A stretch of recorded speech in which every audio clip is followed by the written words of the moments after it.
नमस्कार फ्रेंड्स, माझ्या आणखी एका नवीन व्हिडिओमध्ये तुमचं सर्वांचं स्वागत आहे. आज आपण आणखी एक रेसिपी व्हिडिओ बघणार आहे. अगदी सिंपलशी अशी भाजी, जी बहुतेक तुम्ही पाहिली असेल, खाल्ली आहे का नाही ते मला माहिती नाही. तर चला आपण बनवायला लागूया.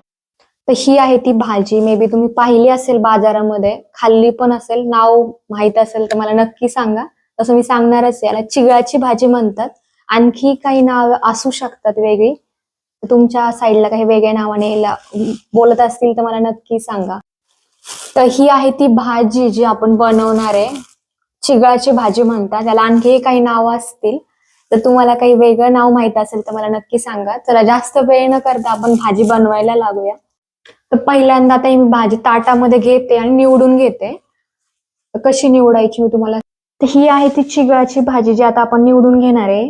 जास्त नाही तर हे जे त्याचे पानं आहेत आणि काही छोटे छोटे फांद्या आहेत म्हणजे बारीक, ते आपण घेणार आहे. त्यातले छोटे छोटे मुळं मी काढून घेणार आहे. मी आधी भाजी निवडून घेते, त्यानंतर धुवून एका साईडला निथळायला ठेवते. अगदी साधी सिंपल रेसिपी आहे, पटकन अशी होणार आहे. चला मी आधी भाजी निवडून घेते.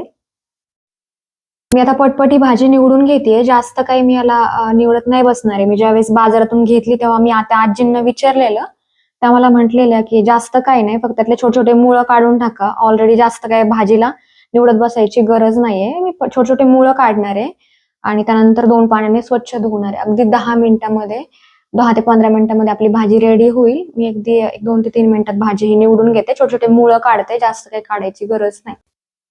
तर तुम्ही बघू शकता ही भाजी मी निवडली आहे आणि 2 ते 3 पाण्याने स्वच्छ धुतली आहे. थोडीशी निथळायला ठेवते. तोपर्यंत आपण भाजीसाठी लागणारी बाकीची तयारी करून घेऊ. तर एक तर आपण कांदा वापरणार आहे याच्यासाठी. तो कांदा मी चिरून घेते. लसूण मी निसून घेते. त्यानंतर आपण पुढची रेसिपी पाहू.